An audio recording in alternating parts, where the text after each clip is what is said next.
everybody. Welcome back to another episode of The Root of the Matter. I am your host, Dr. Rachaele Carver, and today we're continuing our series on detox. We are fortunate to have Spencer Feldman with us today, who is the founder and formulator of Remedy Link. This is a company that specializes in handcrafted detox products, specifically a lot of suppositories, which I think is a very unique, easy way to get some of these remedies into our body. He's very committed to quality using salt-free extracts made in his state-of-the-art lab in Oregon. So thank you, Spencer, and welcome. Thanks for having me, Rachel. So tell me a little bit about your story. How did you get into being a formulator, a founder? So when I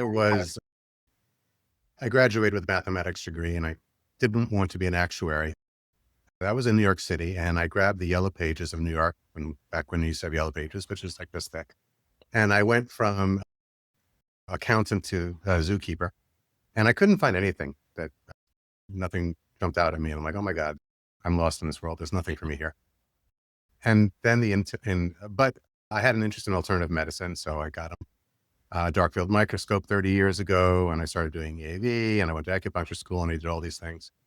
And then the internet comes along and 25 years ago. And I have access to medical journals translated from all sorts of languages from all over the world. And I'm up till 1, 2 in the morning, every night, every morning, just researching anything that kind of comes to mind. And what I found was there's a kind of a gap in the human medical situation, right? We've got lab workers and researchers in white coats focusing on one very small part of the puzzle that in some maybe very obscure, very technical way, and then they publish it. But there's nobody out there necessarily looking at all of these different pieces and saying, if this is a puzzle, how do all the puzzle pieces fit? And then we've got the things that are patented by the medical staff, by the drug companies, so they can make a profit on it, and that's fine. But then that means things that are unpatentable or unpatented or off patent are not pushed because they can't profit on them. And then we've got things that are people that have conditions that are maybe like orphan conditions, like someone's got gadolinium toxicity, right? Nobody's helping them. It's too small a community. And then we've got things where people are injured, but no one's looking at it because no one wants to admit that there's a problem because then there's liability associated with how they got hurt. And so what I've been trying to do is just to kind of take the view from 30,000 feet and say, okay, what do we need at a species level to try to improve our health? What's being missed for reasons of profit or lack of disclosure, or just because the pieces are too abstract to put together? And that's what I've been trying to do for 30 years. Amen and hallelujah and thank you. We talk about all the time on the podcast, right? There's over 80,000 plus chemicals in the environment today.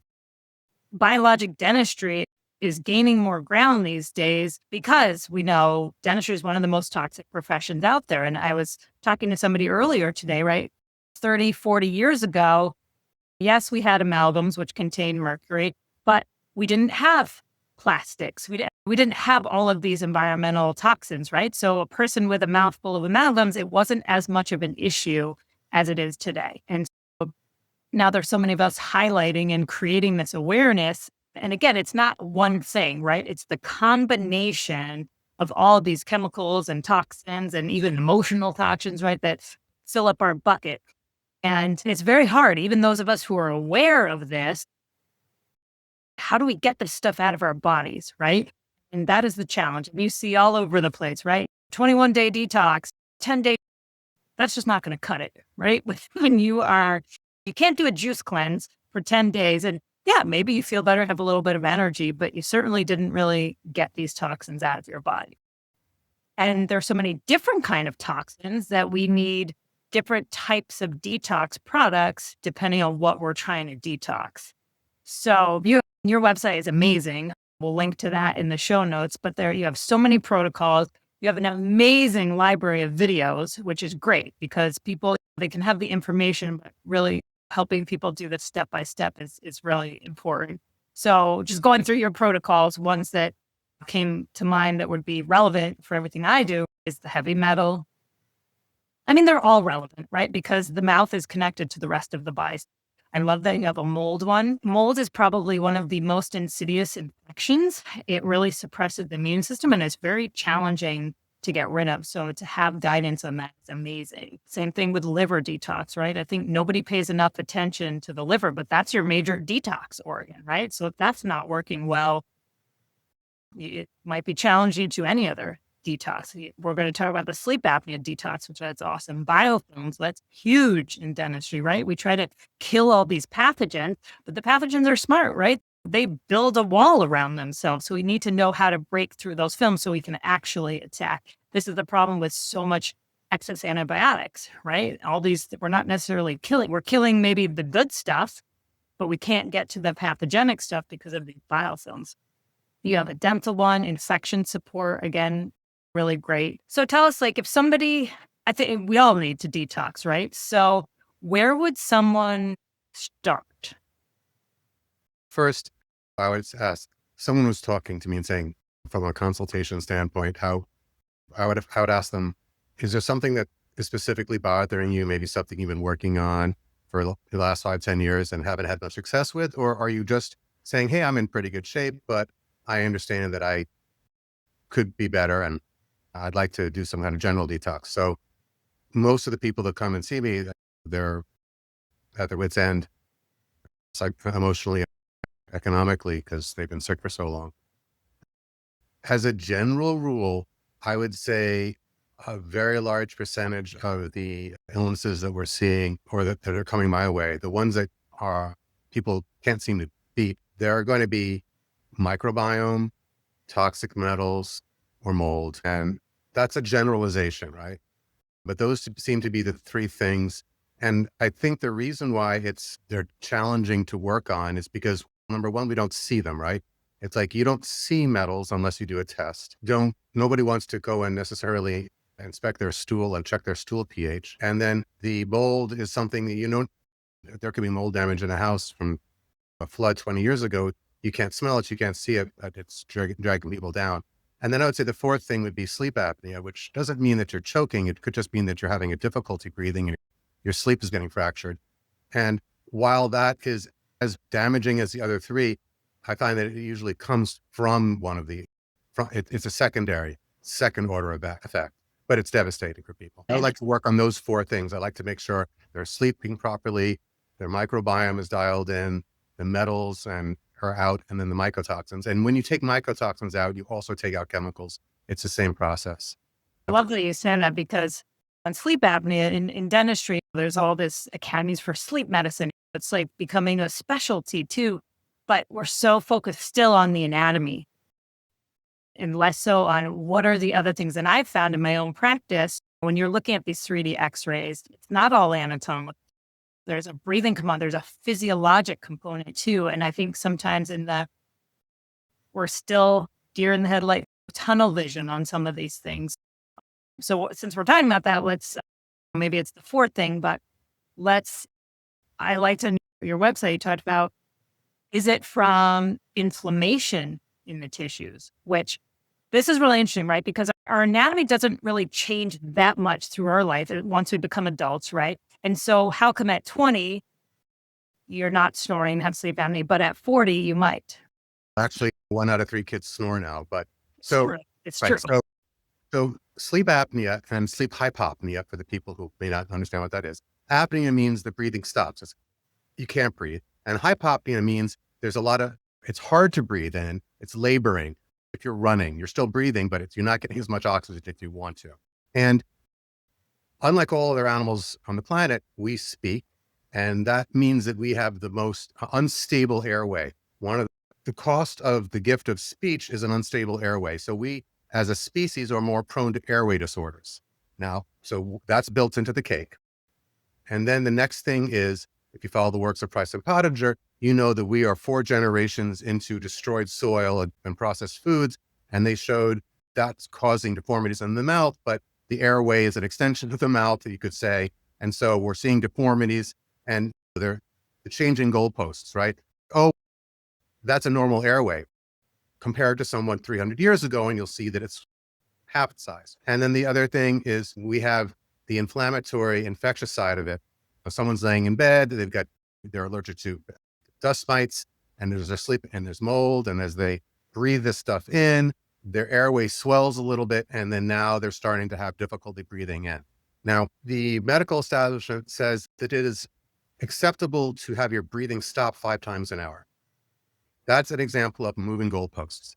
You shouldn't have your breathing stop at all night long. You should never choke while you're sleeping. But if you're in bed for 8 hours, they're saying, okay, 8 times 5, you can choke 40 times an hour. That's perfectly normal.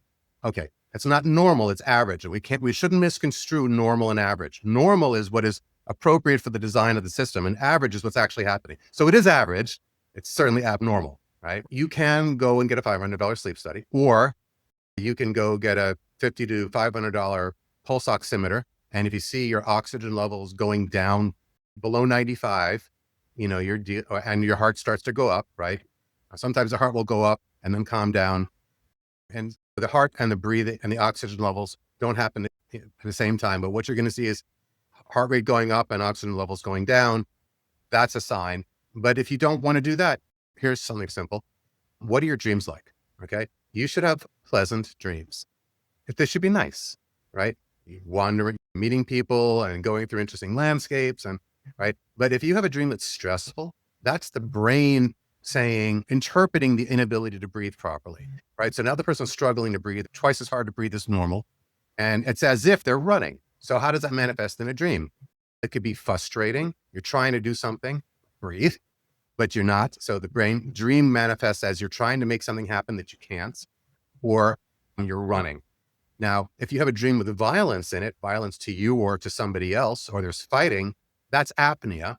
That's when the breathing actually stops because the brain is saying, I'm in a fight or flight mode. And what is that? It doesn't understand. It stopped breathing. So it makes up a story that you're being attacked or you're attacking, right? And then if you're having dreams that, you can't breathe, you're being held underwater, you're being depressed, that's a giveaway, right? So, and if you don't remember your dream, that's another sign. That's fractured dreaming. So if you have any of these things, it's a sign of sleep apnea or sleep hypopnea. And it's something that you should work on. And initially what you can do is we make a product called Testament, which supports the body in dealing with histamine. When you bring histamine down, the inflammation goes down. But long-term, you've got to figure out what's going on that you're having, how that happened. And if you tend to fall asleep, and if you find that when you drive a car, it's really hard to stay awake, that's another sleep apnea indicator. So first thing would be inflammation would be the first one, and probably histamine. If you actually take your fingernail, in an office, you would use a tongue depressor and you give a scratch along the inside of your forearm, not enough to be painful, but enough to leave a mark. If it turns bright red, it gets itchy, it swells, that's a histamine response. That's an indication that you've got a lot of histamine. And then you got to look at what's going on in your diet. Are you eating fish? Are you eating canned foods? Are you getting histamine liberators like citrus? So there's a lot to it, but that's enough for you guys to kind of get a sense for that. I think that's so fascinating. I love the dream aspect of it, because I'm sure at one point, a lot of us have had that feeling of we're trying to run in a dream, but you can't run. I haven't had that in a while, but I had mild sleep apnea years ago. And I don't think a lot of people put it together with that inflammation piece, which is absolutely why children are all snoring now. Our kids are already being born today with their buckets half full, 200 plus chemicals or studies showing. I believe that SIDS, sudden infant death syndrome in babies, probably has connected to the inflammation of some events that gave them basically sleep apnea and they couldn't get out of it. Mm-hmm. Yeah, that makes really good sense. Again, interesting. So yes, while we can make all these devices and do CPAP and stuff like that, we're still not really uncovering the root of it. The main thing is you want to look at your environment for probably mold or dust mites. You want to change your diet so you've got less histamine, and you can't sleep on your back if you have sleep apnea. You can get off your back, and there's a device called the night shift that will kind of give a little buzzing every time you lay on your back, because CPAPs are horrific. I don't think anybody likes them, and a lot of people can't handle them. So that's a hack that you can use until you can figure out why you actually have the apnea. I like that night shift. I always end up on my back in the middle of the night, and I was like, I need to use the little tennis ball or something. So I'm going to look into that night shift. I think I've reduced my inflammation so much. I used to have eczema all over my hands. I got into this whole thing for a good decade. and I would get a little bit better, but they would always come back until I really cleared out a lot of that inflammation. And so my sleep is much better now. Everything is much better now that I'm more aware. But so as a dentist trying to treat the sleep apnea, I have a laser and we use homeopathics and all these kind of things. But again, you got to dive a little bit deeper. And that the histamine is interesting too, because so many people now with the mast cell activation, right, where the histamine levels are so high now. So people need to be aware, and we'll put a link in the show notes, some foods that are that create a lot of histamine. You mentioned citrus. Oh, here's the thing. We have a product called Tesamet. If you take that before you go to sleep and then you suddenly find you're sleeping much better, then you should consider looking towards what you're reacting to. One thing you could do is, I'm sure you've heard of grounding, right? Okay, so I make a portable grounder. I'm actually using it right now, and it comes out of this. So I wear it on my belt. And so that way I'm grounded 24/7, or I'm getting the 300 volts I would get if I were barefoot.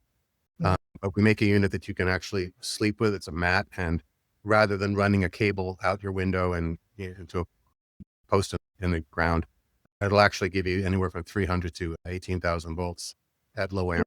There's some of the things that you plug into your outlets, but there's a lot of but then you get energy in those outlets, dirty energy. You can get some dirty electricity that way. I'm sure there's a filtering mechanism that works. Maybe. So I don't like having that in my body at night. So what I do is I have a carbon fiber pad, and we have a bigger unit than this one, and I turn it down to 300 volts and I sleep on it all night long. But you could also turn it up if you want to do some other interesting effects in the body. And that's so important. We know people have heard of grounding, get all the good electrons, but most of the time we're wearing shoes. How often are we outside these days? I love the idea of something portable. Or if you're in an environment with everything's on the computer nowadays, right? And so the energy in our body is way too positive, right? We need more of those negative. So I love the idea of that. And again, we'll link you to his website at the end so you guys can see he has all sorts of really cool products here. So let's go back to, again, talking about the detox. So microbiome was one of the places where we want to start. Sure. So when you take a look at so have you ever let me fix that. Have you ever canned food? No. Okay. So if you ever canned food, hang on, let me see if I can set this. What you want to do is you don't want to get botulism. So you can only can acidic foods or food that you add acid to it, because the bacteria, lactic acid bacteria, the good bacteria, the lactobacillus, it grows in an acid environment. The toxic stuff, the stuff that gets people sick, grows in a neutral or an alkaline environment. Okay. It's the same thing for the gut. We want your large intestine to be acidic. That way you're growing the right bugs. If you have a neutral or an alkaline large intestine, it's like a bad canning operation. You're growing all the right things. Instead of getting butyric acid and propionic acid and lactic acid and acetic acid, you get cadaverine and putrescine and all sorts of really nasty things that come out. Now, this is a good point, and I just want to pause for 1 second, because a year or two ago, there was the trend, everything had to be alkaline, right? Alkaline water, and your whole body needs to be alkaline. We got to eat all these vegetables to be alkaline, but that's not true, right? There are certain areas of the body, the stomach, like the colon, that need to be acidic to have the right properties. And so that's something I really want people to understand, that there are certain areas that are supposed to be acidic. We do not want to put alkaline water right into our stomach, and that destroys our ability to digest our food. Just wanted to point that out. It's important to know. So this all tracks back to Arnold Arrett and some of the naturopaths at the turn of the last century, in the 1900s, the mucosis diet system and all these things. And yes, we tend to eat too much acidic food. As a species, we're eating too much meat and too many grains, not enough vegetables. That doesn't mean, so they were correct to push us in that direction, but you can go over. You want an acid mantle on your skin, which protects your skin. You need acid in your large intestine and in your stomach. You need acids in all sorts of places. So it's not that you want to be acid or alkaline. You want to be the right pH at the right place at the right time. Yes. So too much alkalinity is also a problem. Okay. So the way in which if you're going to measure if you want to know if your microbiome is good, you can spend $500 and get a stool test. But it may not even have the information that's most valuable to you, which is your pH, your stool pH. So here's the most important things, right? You should have a good transit time. That means from when you eat to when it goes into the toilet, 24 to 36 hours. So you can take a teaspoon of chlorophyllin, as long as you're not copper toxic, and then see how long it takes the stool to turn green. Okay. Just because someone goes to the bathroom every day doesn't mean that what came out of them was something they took in the day before. It could be a week old and it's just all coming out, but it's got a long transit time. So we don't want that, because there's only a certain amount of time you want to have things in there, and you don't, the kind of bugs that will grow in a constipated person with slow transit time will be the wrong kind of bugs. So number one, you want to get your transit time moving properly. For women, that's mostly walking. For men, a little bit less. Fiber, if you can find the right types. Some types of fiber will constipate certain types of people. You got to experiment, right? Again, the other thing is you shouldn't need toilet paper. No healthy animal soils itself. You always hear of people rushing before a hurricane to buy all the toilet paper. I'm like, wow, we've got one sick country. Because when your microbiome is dialed in, you use toilet paper and then there's nothing there. And you're like, you just stop using toilet paper, because there's never, it's, do you need to walk around blowing with toilet paper, with a handkerchief to blow your nose all the time? Only if you have an infection in your nose and there's constantly mucus coming out. I don't carry a handkerchief because I don't have a sinus infection. If you don't have a bad gut infection, you don't need toilet paper. That's a sign of a gut infection. Okay. The other thing is, and here's the easiest one. What's your stool pH? So you can get some 6 to 8 pH paper and put a pair of gloves on and press it against the stool is very hard, break it open, press it and get some spot in the center where it's a little moist, and then wipe off the stool and look at the color change. Now, turn of the century, before antibiotics, the pH of infants that were breastfed was in the 4s, very acidic. And then in rural Africa today, people are still eating kind of a hunter-gatherer diet-ish, 5.7. If you check most people, they're going to be 6.6 to all the way up to 8. The sicker they are, the higher it'll be. And so what you need to do is you need to bring that stool pH down. And what happened is one of the most important bacteria in your gut, kind of the keystone that starts everything, is bifidus. And if you don't get breastfed, and or if you take antibiotics, because antibiotics wreck bifidus. Bifidus is extremely susceptible to virtually every antibiotic you take, and it wipes the bifidus out. And those are the lactic acid bacteria. And the lactic acid is the first acid that starts acidifying the colon, and then it turns into other things. So that's the fountain of health, the fountain of youth for the colon is the bifidus. And when that gets wiped out, so we need to support that. And you don't need to buy bifidus because it's already there. It's just not being supported. Can I ask, sorry to interrupt, I was wondering, I have a question. So what about in a lot of the natural products to try to heal the gut? We use a lot of kind of harsh things like oregano oil and essential oils. Have you found that those can destroy the bifidus too? So depends on which essential oils you do, and it depends on how much you do, and it depends on how strong the oils are, right? So you can do, and we make a product called Zoibin that has bitters and essential oils in it. So if you were eating a natural diet 2000 years ago, like an apple 2000 years ago was bitter. Food was much more bitter 2000 years ago. And then we played with the genetics by crossbreeding and made our food sweeter and less bitter. The sweets feed the bugs, and the bitter is what kills the bug, is your medicine. So we've taken the medicine out and we've fueled up the infections with the way we've designed our food. And then if you're eating something fresh, then there's essential oils in the food, because that's the immune system of the plant. But if, how many people actually have an herb garden where they go and grab fresh food? And so by the time you get it in the supermarket, the essential oils are all gone. So we have a product called Zoibin, which is a mix of edible essential oils and bitters to simulate as if, and I have a deal with myself that every time I say the word, I have to take some, because it shows it. What it does is it simulates as if you were eating. Thanks. It simulates as if you're eating 2000 years ago. To answer your question, imbalance, right? There's a time and place for doing them at the right amount. There's not a lot of essential oils you can take every day without getting sensitized to them. A lot of them are tetogenic or mutagenic. So you have to know which ones you can do and at what amounts, that kind of thing. I think that's an important caveat, because sometimes I think it's natural, so it's fine. But I've had some cases where the patients are with functional medicine docs, everybody's doing the right thing, trying to get rid of the bad, but it seems to go over the mark. it can create another imbalance sometimes. So it's just because something's natural, again, we still Yeah, the death cap mushrooms are natural too. Okay. exactly. All right. Anyway, keep continuing on how we get that So pH. yeah, you check your stool pH, and then we have a protocol. We've been working on helping push the stool pH back down to normal, or what I consider normal.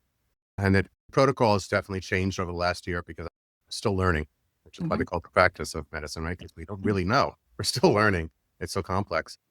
I checked my stool pH the other day. It was 5.8, which means I'm just basically right there in rural Africa, right? So we do have some protocols, but we're also, I think I finally got it dialed in now, getting a 5.8. So we're going to be releasing some products probably in about another 6 to 8 weeks.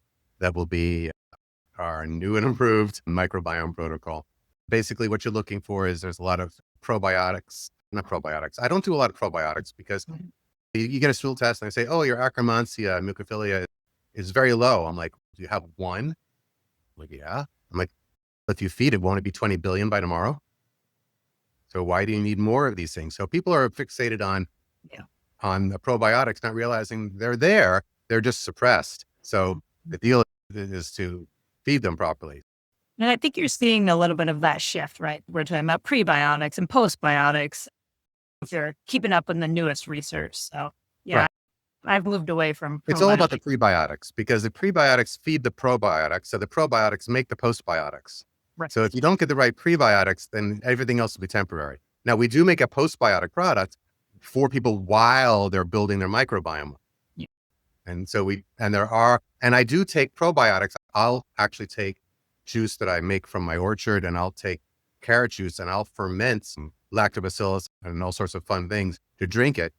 But that's just kind of like for fun. The idea is really, it's the prebiotics. And the thing is, when you go to a store to buy them, they're just filling you full of fructooligosaccharides. They're getting the cheapest one that they can get in bulk and saying, hey, hooray.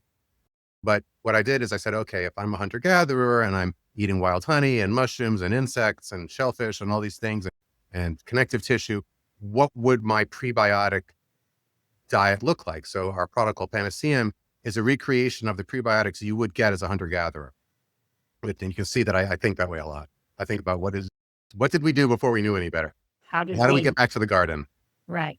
So we have the product that does that. And then we have another one coming out that recreates what would happen if you were breastfed properly, because a lot of people aren't. And so between the two of those, and then there's a look, sometimes you need to go after some of the bugs that like to be in an alkaline environment, that's some parasites and candida and some Clostridia and things like this. They will actually make the gut more alkaline. They're not just hanging around waiting for it to be alkaline. They're participating in creating the environment that serves them and kills everything else.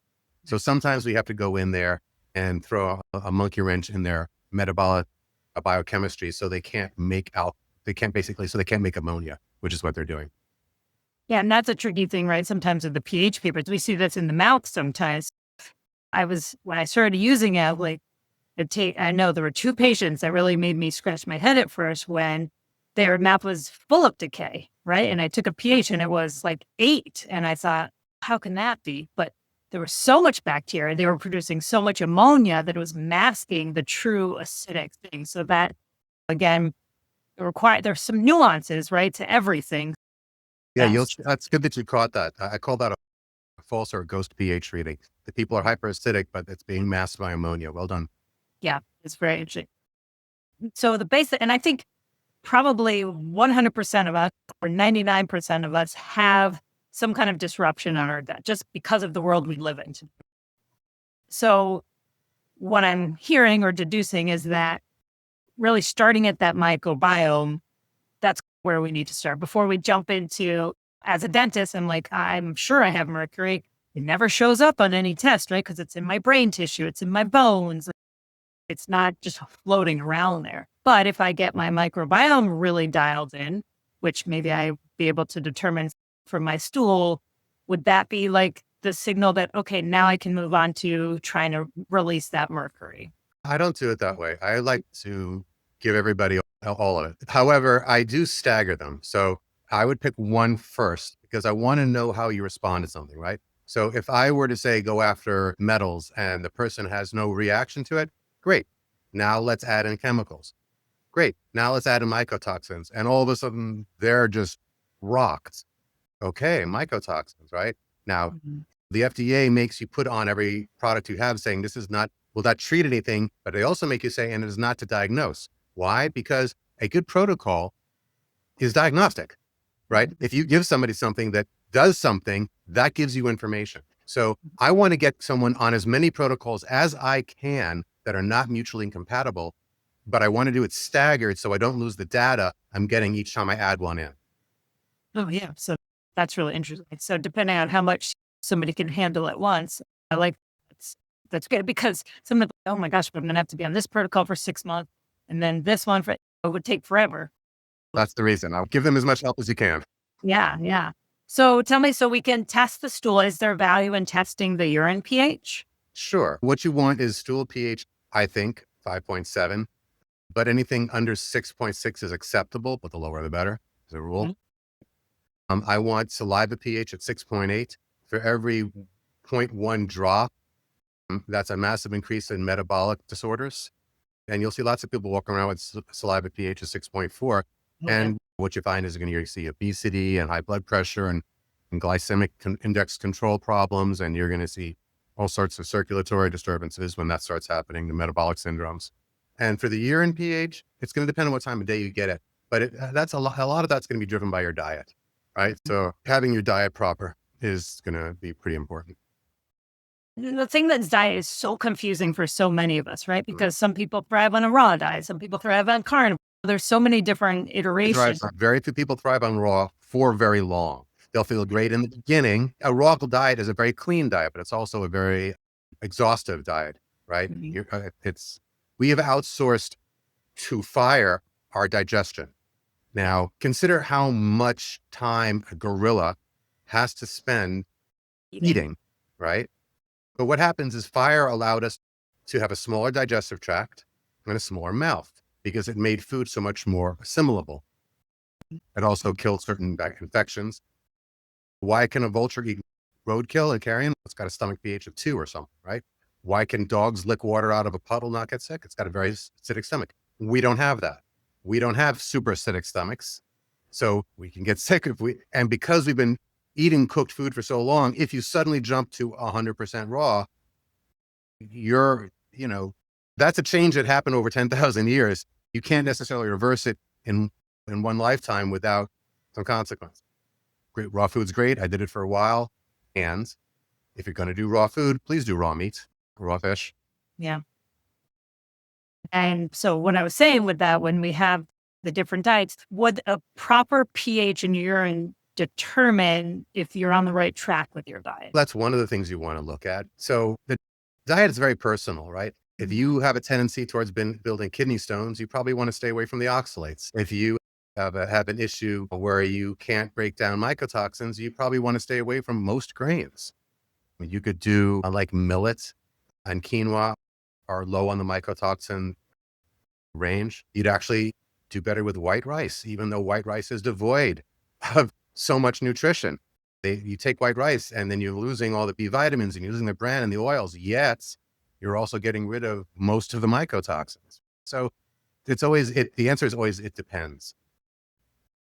If you can do tubers without it throwing your blood sugar off, that's great, because then you can peel it and you've peeled off most of the mycotoxins and a lot of the oxalates. Diet's a personal thing. There are general rules, but it depends on what part is weak in one for someone in particular. I love that. And that's why I ask about the urine, because I know I've gone back and forth trying different diets when my eczema was the worst. And I always felt the best when I did a paleo type diet, so no grains. And every time I've done an environmental toxin, my mycotoxins are like sky high. Right. Well, you could probably do millet. The trick for millet is you have to roast it first and then cook it. Otherwise it'll taste terrible. A lot of people are moving towards fad diets, the carnivore only. Jordan Peterson and his daughter, they are carnivore. But what you find with people that are carnivores is after a certain number of years, often they can't eat, they become allergic to meat. And then what do they eat? Now they can't eat anything.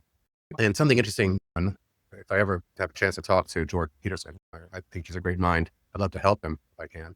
What I heard is that he got a mold exposure working in a relative's moldy house.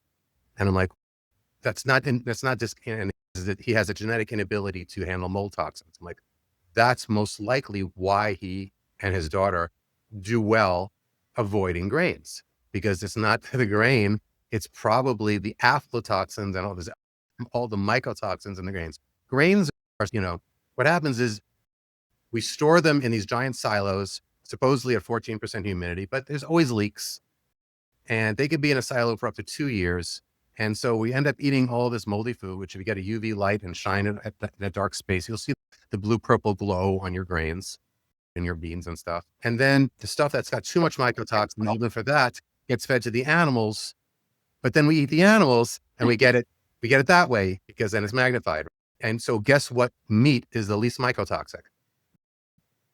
And that's the other really good point that I've thought about for years too. Everybody's, oh, we're all allergic to the gluten. We're all gluten sensitive. But in my mind, I'm like, probably more all the glyphosate and all these toxins that are in the mold, not necessarily gluten, because we've had gluten in our wheat for millennia. So it's more the.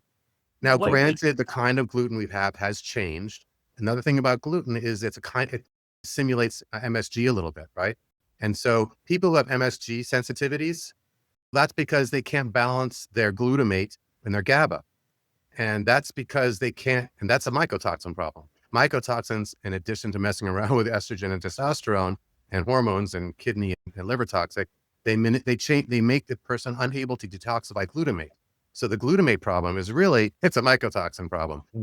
So remember, I remember a moment ago, I'd asked, what's the proper meat to eat? I think there's really only two really good meats to eat. One is grass-fed, grass-finished beef, right? Even that's going to have mycotoxins because there's mycotoxins in the hay, but it won't be being fed moldy grains, right? And the other is fresh wild fish, because farmed fish is completely loaded with mycotoxins. However, it has to be fresh. Otherwise, you're going to get histamine growing in the fish, because histamine grows in fish like that. You put a piece of fish in the fridge for 4 days, you better not eat it. You can have a piece of raw meat in the fridge for 4 days. It'll be fine. Interesting. Very good tidbit. So if you want to know what you can and can't eat, do a 10-day water fast and then add foods in one at a time, and your body will tell you. Fascinating.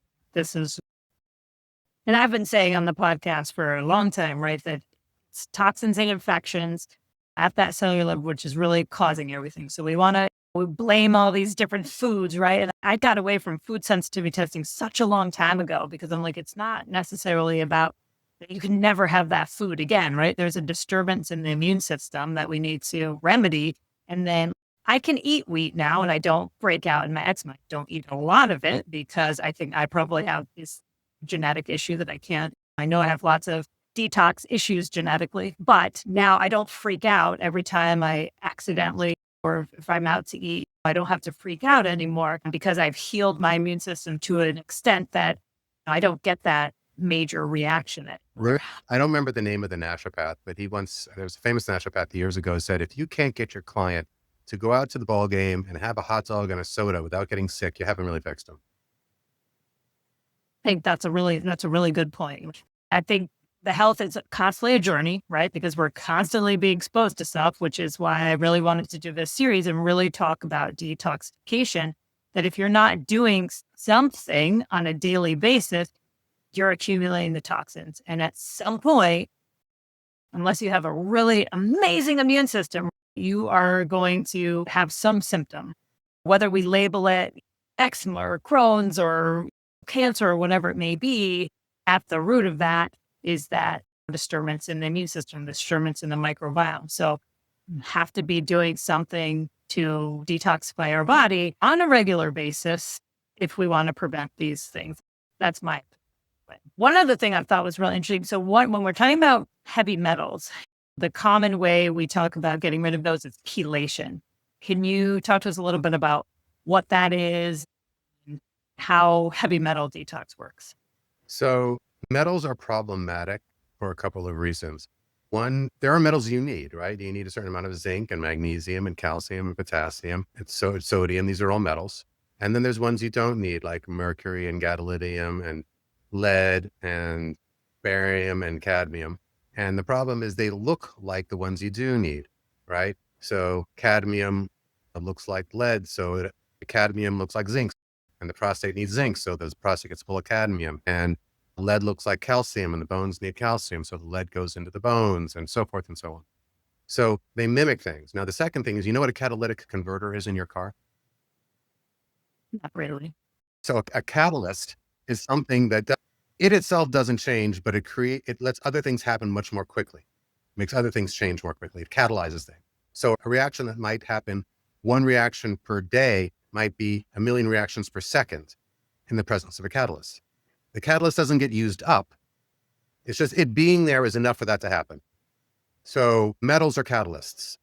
That's why we have metals and catalytic converters, right? So metals have catalytic effects in the body. They cause things to happen in the body that should not happen, and at very high rates. And that can be destruction of tissue. That can be oxidation of fats. So they're chemically altering the body at a very fast rate, and they don't get used up in the process. It's not, okay, that one mercury molecule damaged that neuron and now it's done. No, you just keep doing it.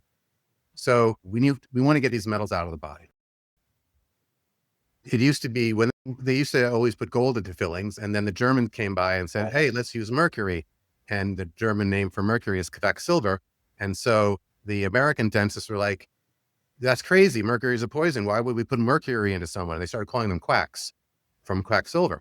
And the funny thing is now, if you take mercury out of someone's mouth, you're a quack, and they don't even realize where that came from. So we've been playing around with metals as a species for a while, right? You've got alchemists. Even the smartest guy that ever lived, Isaac Newton, probably killed himself with metal toxicity trying to mess around with alchemy. So yes, there are ways you can use metals to do all sorts of interesting things, but a lot of people think silver colloidal is a great idea. Silver is a toxic metal. What are you doing? Now, if I had a horrific infection and that was the only way I could stop it, sure, I'd take it. But silver is a respiratory inhibitor inside the cell. So I put silver along lead and mercury and all those other ones. I don't want it in my body at all. So how do you get these things out? The metals bond to the human tissue because they look like things we need, toxic metals. So you have to have something like the aluminum in the brain. You need to have something that has a stronger affinity for the metal than your own body does, and that's a chelator. And for 70 years, we've been using EDTA, but that's a 70-plus-year-old chelator. So there are better chelators out there, and I found a few of them. And which chelator you use depends on what metal. You've got soft metals like lead and mercury. You've got hard metals like titanium and gadolinium and aluminum. And you have to have match the right chelator to the right metal. And if you use the wrong chelator for the metal, you end up redistributing it, meaning you grab it, but you don't escort it out all the way, and now it moves someplace else. And maybe it goes someplace worse. Maybe the body was able to hide it in a fat cell somewhere. You take it out, and then it disassociates, and now it's in the brain. And that's much worse. Better to not touch the metals than to take them out poorly. Better yet, to take them out correctly. So what is the right way to get metals out? There was a lot of research in the 80s, 90s, 2000s, specifically looking at things like how do we deal with nuclear accidents? And there are a couple of really amazing chelators that came out, but only were in labs. Nobody made them available, right? So I've made them available. And the idea is you say, okay, I've got this set of metals. I need to use one of these types of chelators. There's an order in which you do it. And then the thing that most people don't understand about chelation is you have to have alkaline urine. If your urine is acidic, then the chelation will break, meaning you'll get, let's say you grab some lead and mercury and it makes its way to your kidney, and now it's in the kidney, and then it gets in the urine, and then the acid urine splits the metal off the chelator, and the metal gets reabsorbed back in because the kidney's job is to absorb minerals. And it says, oh, wow, let's go absorb some of this sodium. Let's absorb some of this calcium. It just absorbed a bunch of mercury and lead. So you want to get your urine pH up to 7.5 to 8.0 anytime you're chelating, and preferably use the right chelators. And a lot of people are using terrible chelators. Old chelators people think using alpha lipoic acid is a great idea. Yes, it's a soft metal chelator that will get into the brain, but it will redistribute like mad. And this is really important. Like you said, we need to be able to grab onto them and take it out of the body, because it's really common to research. That's why, it's really important, if you're going to have your mercury amalgams removed, that you get it taken care of with somebody who is doing it the right way. And gosh, for so many years, and so many people are just having their amalgams taken down, all of that vapor and everything's just going all over the place. We talk about that all the time, obviously, on the podcast, that You really need to go somebody who is certified to remove those safely. Even in our best case scenario, some stuff can escape, even with all our mitigation techniques. So I always use a binder. So I'm excited to dive in a little deeper and find out. I've been using the Cellcore's heavy metal environmental toxin binder, but I'd love to dive deeper and learn more. Well, you would want to stay away from most every chelator that's out there, Okay. unfortunately. Yeah. You want something with a strong log stability constant, something that once it grabs on is not going to let go very easily. Glutathione, alpha lipoic acid, all of these things, yes, they will bond to toxic metals, not very strongly. They're, so if you're going to do a lot of the things that people think are healthy for them are not if they're metal toxic. They've got to clear the metals first before they should be doing those things. Yeah. So important. And the other thing is important, like you mentioned titanium, right? A lot of people have implants that are titanium based, or they have the mercury amalgams, right? So you have to be careful if you're trying to chelate, but you got all that in your mouth, right? That could be pulling it into other areas, correct? It's a tough decision. Do you chelate someone that still has mercury fillings in their mouth? How optimally the first step is to make it so there's only one metal in their mouth. So you don't have a galvanic current. All right. And then you're going to slowly start working these things out. And I would be chelating them while it's coming out. I think Yeah. they're probably going to absorb more chelation. I think they're going to absorb more metals in their mouth from grinding their teeth and smoking cigarettes and drinking acidic or hot food liquids than they would from chelation. But the answer is the first rule of toxicology is stop exposure. Absolutely. Super interesting. The other thing I want to, when we're talking about chelation, which I did not know and I thought was fascinating, is that there are certain supplements that can interfere with chelation. And some of the ones that you listed are like everybody in longevity and functional health is talking about how all these substances are the best. So the ones on your website you listed were quercetin, curcumin. Oh my gosh, who doesn't talk about we need curcumin? That's like the end all be all of supplementation to stop inflammation. The resveratrol, green tea, and licorice. And I thought, wow, everybody's promoting those all the time. So maybe you can give us a little information on that. So the first thing is we don't want to put in poor chelators. Don't have lemon juice because citric acid is a poor chelator and it'll redistribute, right? A lot of these acids will do that. So try to minimize the acids. That's alpha lipoic So acid. no lemon juice and hot water that's also talked about first thing in the morning. You've got metals in, it's going to redistribute them.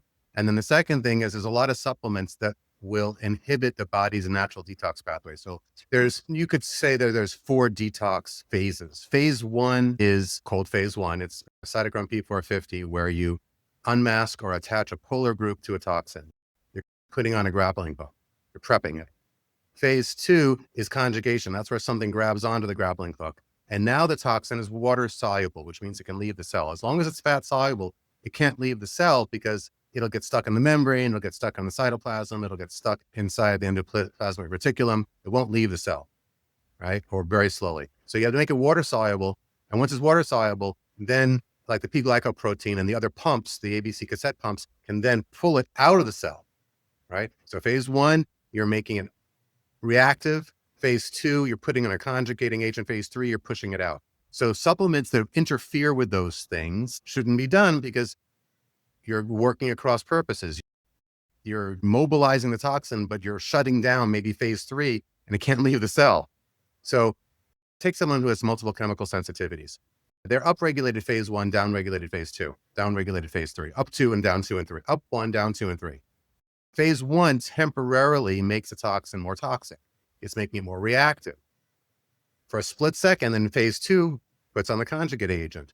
But if phase 2 is being suppressed by mycotoxins, or they've just run out of glucuronic acid and glutathione in their system, then they can't go to phase 2. And so now we have this more toxic, more reactive toxin inside the cell. Phase 3 is being suppressed, so it can't get out. So these people are getting more sick through their own system. So you have to be able to manage. Typically what you want to do is slightly lower phase 1, at least in mycotoxicosis.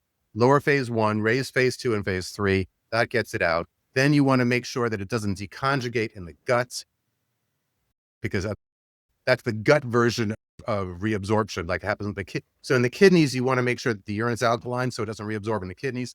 In the gut, you want to make sure that the transit time is moving, and you want a little bit of a glucuronidase inhibitor so that the enzymes don't split the conjugate agent away. So it gets a little complicated. You want to slightly lower phase one if it's too high, but raise it if it's too low. So you need to manipulate the phase one, and then you need to give somebody the right conjugating agents, which are typically mostly glucuronic acid and glutathione, right? And then you want to make sure phase three is operable. And then you want to make sure they don't have any gallstones or kidney stones or bile sludge that's going to slow the path out while you're making sure that it doesn't split in the urine or split in the gut. And then it goes out. Okay, so just simple, right? Again, guys, this may seem like really overwhelming, but Spencer's website is amazing. You have so many videos, and the protocols are spelled out. So don't freak out too much. But I love this conversation, and it's as much as I know about detox, like this is new to me.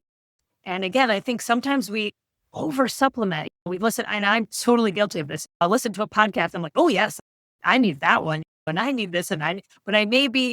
These things can be fighting each other, whether or not they're natural, right? This is the important point that you're making, is that we have to do things in the right order. We have to understand the process of detoxification. So we understand that phase 1, 2, and 3, so that we're not counteracting what we're trying to do, because that is the problem with so many of us who are talking chronic fatigue, right? Those detox reactions aren't working. And when you keep those toxins within the cell, you're destroying all your mitochondria. Here's a general idea, right? Well, first off, try not to take more than 5 supplements at a time, because if you do, you're going to overwhelm your albumin, and your albumin is responsible for transporting the toxins out and the nutrients in. So more is not always better. And then the other thing is, whatever detox you're taking, it's okay to feel bad for a couple of days, but within 3 to 5 days, the reaction should start getting less. If the reaction is just as bad, or that's not a detox reaction, that's a toxic reaction. That means either the product was not designed properly, right? It's got alpha lipoic acid when you shouldn't have that, or it's doing something to the liver that the formulator thought was clever, but they didn't understand the secondary effects that were going to happen with the rest of his ingredients, or the product itself is actually toxic. So you get somebody who starts taking, let's say, an impure zeolite, because zeolite comes out of the earth, and maybe they get it from a place where there's a bunch of lead in the rocks, and they did acid wash the zeolite, the company, right? And so now you're taking the zeolite, and the person's getting more and having more and more brain fog and feeling worse and worse. And then the doctor does their urine and goes, oh, wow, look at all the lead that's coming out of you. No, that's lead you're putting in with the bad product. So again, and then these people eventually stop because they feel like they're a failure, that they couldn't handle going through the detox. No, it was either a toxic product to begin with, or the product wasn't properly formulated, or wasn't appropriate for them. Or something was wrong with the protocol. It's okay to feel a little bad or very bad. If you feel very bad in the beginning, drop the dosage down. But the point is, when you find a dosage you can handle, it should get less and less difficult. That's the sign that you're doing something good. You should be getting improvements, not getting worse and worse. And what would you recommend somebody to test for heavy metals? Is there one test that's better than another to determine your body burden? A lot of people like to do challenge tests. So the problem is they're using the wrong challenge agents, right? They'll use a challenge agent that will only do soft metals like DMSA, or they'll do a challenge agent that doesn't really do the hard metals. And so they're going to miss things and get a skewed idea of what's in them. I actually like doing hair analysis. Yeah. Just understand that any lab test you get, if it only shows uranium, then that means all the uranium and transuranium elements are being called uranium. So uranium doesn't always mean uranium. It could mean uranium or all sorts of other things in that block in the actinide, lactanides, and groupings. Try to get a test that actually parses out gadolinium and uranium and some of these other ones.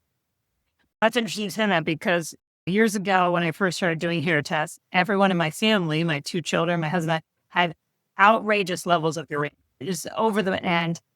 From that, we live on like hard rock right on the edge of New York in the mountains. And we found that we had been pumping radon into the basement for the first 4 years we lived here, because we said someday we're going to do like a wood burning furnace, right? So we had a pipe underground, and the contractor never plugged it up. Had I never done that hair test, never ever would have found that radon, and who knows where our health would be today. But that's blocked up, but still, and so in our water, we have very heavy water, and even with all the filtration, we don't drink that water, but still have. So it's interesting that you say that could be some other things in there too. Now, what about though in a hair test? Sometimes I see that I'm convinced the person, based on their job or whatever, they may have a lot of heavy metal, but it doesn't necessarily show because maybe it's hidden, right? So sometimes the hair test may be not totally accurate because you got to get all the mineral levels working properly so you actually start removing. So if you see a hair test that has no heavy metals or limited heavy metals, but the major minerals are out of whack, sodium, magnesium, calcium, potassium, and they're all skewed, that's a very strong indicator that they actually have metals that they can't get rid of yet. Yeah. Yeah. So that's what we look at too. Those are the four main minerals that you use to determine your thyroid and adrenals and your metabolic typing there. So that's what I look at. When those are way out of whack, we know there's definitely, so we got to get those more balanced. And then it's interesting in subsequent tests, you'll see all of a sudden, it seems like you're seeing all these metals now that are able to be released. So you talked a lot about gadolinium, and I think most people probably don't know what that is, but if you've ever had MRI, right? So, The contrast agent that they use with MRI, some of the older MRI machines that aren't as sensitive, or if they want to really fine tune some, they get a very good resolution on an image. They'll inject gadolinium, and boy, some people just get their lives destroyed by that stuff. and you wouldn't know. That's not something that's normally tested for, but if you've had multiple MRIs. Well, a lot of the people who get gadolinium poisoning, they'll know. They're like, the day after the injection, they were never the same. They all started right then, and it was never the same. And they're The doctor wouldn't know. They would never attribute it to the Oh no, they'll gadolinium. just say that these people are crazy. That they'll gaslight because they don't believe it, and they also, the ones who do know are the ones who have seen it long enough. Unfortunately, not all of them want to take the liability, emotional or financial or legal, of having damaged people like that. I know I could talk to you forever and ever. The last little bit, as quickly as talk about the biofilms, right? In a lot of dentistry, we know oral bacteria is implicated in almost every chronic disease there is. And as we mentioned before, taking antibiotics doesn't necessarily always cure the problem. So quickly, what is a biofilm and what's the best way to get rid of it? We don't necessarily want to get rid of it. A biofilm is a community of viruses, bacteria, sometimes fungi and parasites living in, and if you look at it with a microscope, it's like a city. They have waste transport systems and fluid transport systems and communication networks and their own police force. It's a whole community, right? And so when we started doing the understanding of infections, Koch's postulates, you take the fluid from the infected person, you put it into somebody else, another animal, you get that same disease, you've caused it. The problem is that works for platonic infections, things that like to free float in the system because you can pour it from one tube to the next, right? But for biofilm, for infections that stick on the surface, it gets on the surface of the tube, and when you pour it out, it doesn't go to the next tube. So modern medicine didn't really pay attention to these chronic infections that grow on surfaces. Every surface of the body has got bacteria on it. There's no sterile section part of your body. Your brain's not sterile. No part of you is sterile. People think that the microbiome is just the gut. We have a relationship throughout the entire body. Even mitochondria is a microbiome of its own. It's another organism living inside of us. The whole idea of the germ versus the disease, right? Rachaele versus Pasteur. There are some times when Pasteur is right, when you have some platonic infection, cholera or something, that gets in and just gets even healthy people sick, right? Rachaele was correct for the chronic stuff that's sitting in someone's body long-term in the biofilm. Now, what a biofilm means is that it can go inside, the bugs can go inside and hide from the immune system. The white blood cells try to get in there and they get stuck in the goo and they can't go in. Antibiotics, you got to get 10,000 times more antibiotics if there's a biofilm, which there always is. So what I would say is, in any infection, there's always 1%-ish of the bugs that are dormant. They're sleeper cells. And their job is to say, hey, if everybody else dies, I'm not metabolizing, I'm resting, I'll come up for air in a month and repopulate. So, the idea that you're going to make the body sterile, no, you're not, because there's always things that are going to live in the biofilm.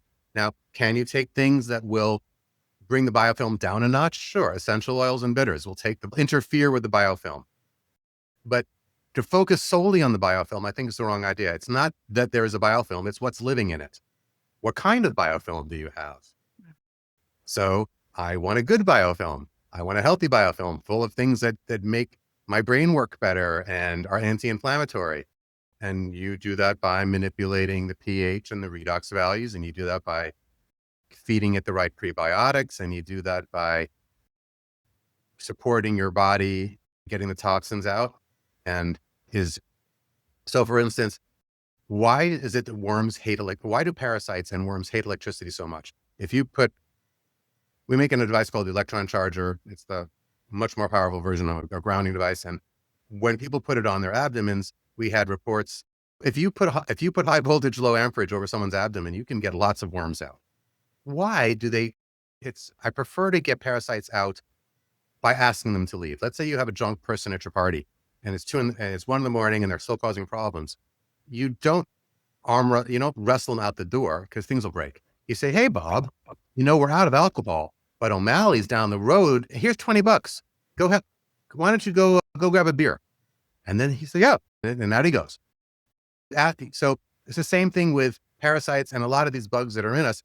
You can suggest that they leave. And one of the ways you can do that is with electricity, because they're looking for a compost pile. And if we look like a compost pile, they're going to hang around because that's their job. Their job is to compost. So how do we not look like a compost pile? One of the things is we have enough oxygen. Another thing that happens is, our pH is correct. Another thing that happens is we have a certain amount of electricity in us. Dead things don't have much electricity because the membranes are all broken. Exactly why we talk about root canal. This is why root canal are dead teeth. So the electricity is like zero. And this is why we find those bugs associated with dead teeth, why we find these bugs associated with these cavitated areas in the jaw due to that low electricity. They're attracted to it. It's their job. We'll fight them. They're only doing what they're supposed to be doing. As long as there's compost, there's going to be something and so they will gravitate right there. And rather than try to fight them, to be like, all right, so what do I need to do so there's no food source for them? Oh, then they'll leave or go to sleep. Mm-hmm. I have a deal with all the bugs in my body. All the bad bugs in my body are welcome to stay with the following caveat. They can have me when I'm dead. Wait until I'm dead and then go ahead, but not before. But that means that I have to walk the walk and talk the talk. I can't say, "Hey, you're bothering me now," if I'm creating the scenario that is telling them that I'm fair game. This just really circles back right to everything that I do in the mouth. And I'm always saying, this is why I love ozone, right? Same idea with ozone, you're putting electricity, direct electrons into the system. And so I'm always trying to think of, a person can't come in every single day to have ozone shots. Yes, they can buy their own machine, but it's not feasible for everybody. So I love the idea of your little portable grounder, right? And I'm always trying to think of ways, how do we get more energy in the body, right? Anytime you have pain, right? That to me is the energy is not flowing right. And I think for myself, knowing, when I get really tired and worn down, I'm like laying on my PEMF mat. I'm going outside. I'm trying to increase the vibration, increase the frequency in my body. Dr. Jerry Tennant, this is all he talks about, right? If you keep a certain amount of electricity in your stomach and spleen circuit, you will never get breast or prostate cancer.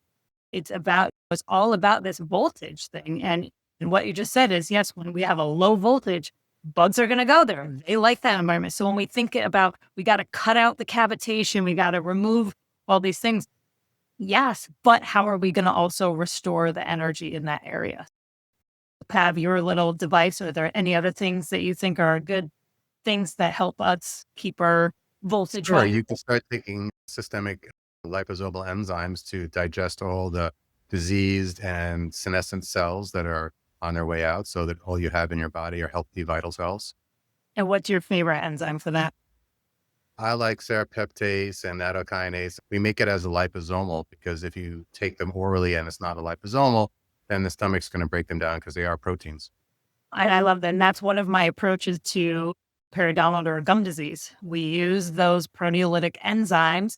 We use, and then oxygen, right? We use oxygen drops. We use prebiotic toothpaste, right? All these things that we're trying to rebuild and put back the nutrients in, right? So that we rebuild those healthy biofilms. It's not just about killing, right? It's really how do we create the healthy environment so that the bad ones don't overgrow in the first place. So that's where I think conventional medicine dentistry sometimes we just start managing stuff, right? We're not really solving the problem. We're just trying to keep things down, but it's completely the wrong approach. So I think you've highlighted a lot of really great stuff for us. And again, I could talk to you for a whole another hour, and maybe we'll have to do part two.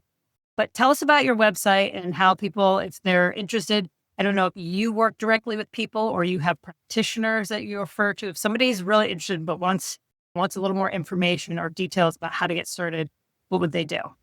So the website is remedylink.com. And there are, I don't know, 15, 20 hours worth of video, much like what we've just been discussing, just in more depth on very particular topics for the people that are interested. I'm not currently doing consultations right now because I've got a lot of products that are taking my attention. But if somebody has a question, they can always just send me an email saying, hey, I'm working with this and concerned about that. Do you have any ideas? And